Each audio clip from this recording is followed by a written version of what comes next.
There's no denying the Tea Party movement was a powerful force in the 2010 elections. But what a difference 2 years can make. The likely Republican candidate for president is an establishment guy, hardly a Tea Party hero. And take a look at a CNN ORC poll from just over a week ago. More than 40% of respondents had an unfavorable opinion of the movement. So what's going on here? Is the Tea Party done, or is it just moving in a different direction? Let's bring in CNN contributors Will Kane and LZ Granderson. Happy Monday to you both. Good morning. Good morning, Carol. Oh, it sounds like a Monday. Pep it up, boys. Come on. Okay, so is the Tea Party still a player, LZ? Yes and no.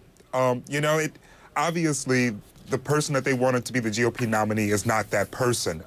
It's Mitt Romney. And so they have to try and swallow their pride a little bit. But with that being said, the biggest criticism about Mitt Romney is the fact that he still has an appeal to the conservatives, which most people correlate with being the Tea Party. So, yeah, they're still a player. And definitely when it comes down to selecting a vice president candidate, their voice is going to be heard. And I think you're going to see that impact a lot more than the GOP's overall nominee impact. Well, I know we've been hearing this for a while. There's an op-ed in the Washington Post this morning, and it points to Indiana Senator Dick Lugar being the only Republican incumbent facing a serious primary challenge from a challenger to his right. So are we through with these so-called insurgent campaigns? No, I don't think we can say we're through. The Tea Party's not done. It's still here. Maybe it has lost a little bit of steam. By the way, I think I would point to two incidents that kind of tarnished the Tea Party a little bit, where, I'll use myself as an example here. Extremely sympathetic to Tea Party principles and values, but between the debt ceiling fight and the succession of presidential candidates that were embraced, from Michelle Bachmann to Herman Cain to Newt Gingrich and Rick Perry, those two moments really begin to tarnish the Tea Party movement a little bit, but it's not done. And I think we can look, as Chris Cillizza said there, to some of those senatorial races. And while Dick Lugar might be facing a legitimate challenge from a Tea Party candidate, some of the other races are a little tighter. Orrin Hatch, by the way, just got pushed to a primary by a Tea Party challenger. So you're seeing across at the senatorial level and the congressional level some influence from the Tea Party. It's just not what it was 2 years ago. I've read some articles that say that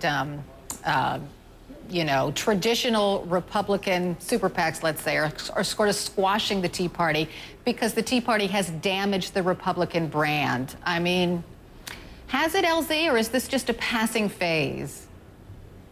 No, it has damaged it. I wrote a piece for CNN.com last year where I talked about John Boehner looked absolutely weak because it seemed as if he was being dictated. His actions were being dictated by a bunch of freshmen coming in with the Tea Party.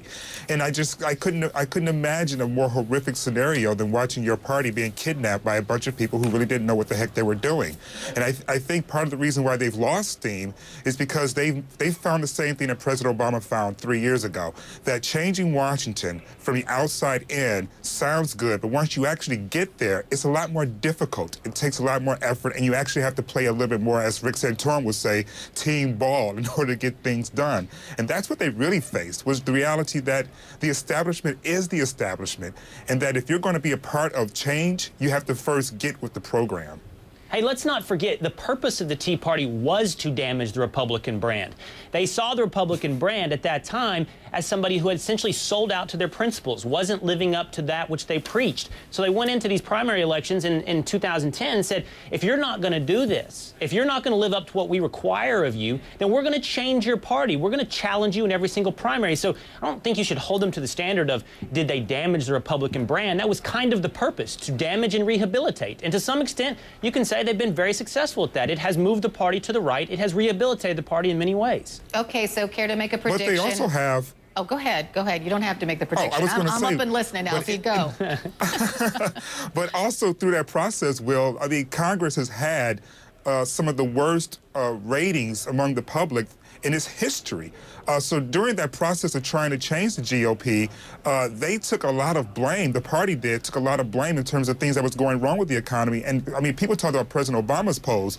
Last year and even this year, their poll numbers are just abysmal. And so I'm not quite sure if damaging the GOP brand was as successful as they wanted it to be, because now the public doesn't care for them at all.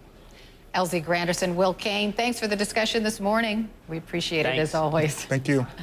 Good news for Robin Gibb and his family.